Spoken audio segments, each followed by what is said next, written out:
Alright, hey guys, welcome back to another video. So today I'm going to be going over a lot of statements and replies made by the developers on the official forums. Yesterday I made a video speaking about the official Steam update post that was made, and all of these statements I mentioned below happened around the same time yesterday and today. So this is part 2 of a mini-series that has to do with these developer comments. Part 1 came out a couple hours ago, and it will also be linked down below if you have missed it and you guys want to go check it out. So in this video we are going to be talking about the lack of updates, perk system, animations, the Steam announcement, and the strategic aspects of the game. So let's get right into it. So first, we have a player that stated he or she played the game for the first couple weeks after the game was released and took a long break. After this break, the player noticed the frequency of updates declining and wanted to know if the game is in a better state and if there is an update schedule. The dev stated that when the game first launched, they wanted to get out updates as soon as possible so the game can be playable and stable. Now that the game is stable, the developers want to group up small changes and fixes into one larger patch. Also stated the next big patch is on the way. I stated something very similar to this in a recent video, and I agree with the developers here. At first they needed to get updates out as soon as possible, but now they can slow down and make larger patches, which I think is very good. I think making a very large patch and then seeing how it affects gameplay will give them more time to fix changes until the next bigger update, and they can see more of the effects of the update if they give it a longer time to actually play out than just making consistent updates, because then you won't really know what the problem is most of the time, if that kind of makes sense. Now we have number 2. So we have a player who made a thread talking about the perk situation. The player states that he does not get all the hype around perks being broken.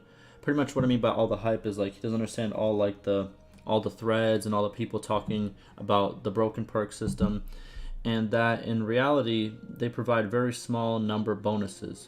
The game can be played just fine with or without them, and that the player is perfectly fine with developers working on other things like scenarios and locations or NPC dialogue. The devs state in a response that in sandbox games it's always a hit or miss when it comes to players either loving the perks or not caring about them at all. Also, for the players who are waiting for perks, they will have to wait for a little bit longer. Now, I have stated this in a lot of my videos, but here's how the developers have been updating the perk system so far, as we know, right? So every big patch, the developers overhaul one skill at a time. Then they wait and see how that skill and its perks change other game aspects. Once the perks are good and the game is stable, they fix the next skill in the list. So far, we received an overhaul for all the vigor skills, which is one-handed, two-handed, and polearm. And the next skill to be overhauled will probably be bow, in my opinion, because it's the next one in line. Now, third, we have a player asking if pikes, spears, and lances can have different weapon types and also animations. The dev responded, "It sounds good," and they will send the request to the rest of the team. Now, fourth, we have a developer talking about yesterday's Steam update post. The developer stated that to regular players this is not news, but to people who took a break since launch and were waiting for some news, this would give them an outlook on what has changed since the launch of the game, and also give an outlook on what is to come in the future. This was a good move by the developers, in my opinion, and if you want to see what I thought of it exactly, I have a 25-minute, I think it's almost like 26, 27 minutes. It's a video that I go over the whole Steam update that they posted, and I give my thoughts on it, right? So the link to that will be down in the description if you are interested. Now, for the fifth thing, we have a player talking about the current state of formations and the lack of advantage a player receives from using commands in battle. The player states, "It is really just a numbers game, and there is not much depth apart from having more cavalry," which pretty much means you'll more chance to win if you have more cavalry, right? Also shows off a mod that helps with formations. The devs responded stating that this game leans on the action RPG side and not much into the strategic side. Also, well, they said with elements of strategy, right? Either way you want to say it, right? Also, that the mods that are being made are great for the game and is supported by the dev team, right? They enjoy the mods that are being made. Lastly, stating that making formations and commands too complex will slow the game down too much and take away from the fast-paced action and gameplay. Now, this brings us to our last reply from the developers. It is directly linked to the previous reply that I just read out about the game being an action RPG with elements of strategy. So a player made a thread quoting the developers' response and expressing that they did not buy Call of Duty Bannerlord, but a strategy action RPG. Now, the same developer responded to this thread and stated that his response was taken the wrong way, and it is his opinion on how he views the game. The dev then states that there's plenty of strategic elements in the game, but a huge part of the game is you riding in or running into a battle with your army and fighting, hence the action RPG element. But also then you raise armies, command troops, build wealth, conquer, manage relationships, and all of that, which are also huge aspects of the game. These huge aspects do revolve around the key feature of this game being a skill-based directional combat system. Now, here's what I have to say about this. First, in my opinion, people need to stop being so dramatic. I read the first response and I was fine with the answer because I realized that the developer wanted the game in a certain way, but was accepting of people making mods to improve concepts that were important to them, right? Because mods have always been welcome in Mount and Blade games. That's not a real secret, right?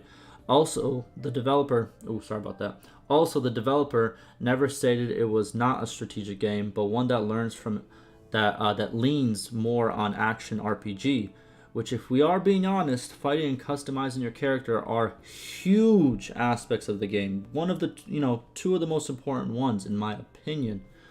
I understand the need to clarify the dev's opinion in the second post, even on ridiculous threads like this one, because they were kind of ridiculous. Because Call of Duty Bannerlord, let's be honest, it's huge reach in my opinion, right? But in my opinion, it wasn't really needed. The person who was mad and made that thread is still going to be mad after the response, because they want a game to be built exactly how they want it. And if it's not like that, they're going to be upset. But unfortunately, the world does not revolve around a single person, right? That's pretty much all the statements for this video. Check out part 1 for more. And like always, I do want to thank the developers and let them know that there are a lot of players that are not mad and understand that early access comes with a lot of hurdles and bugs.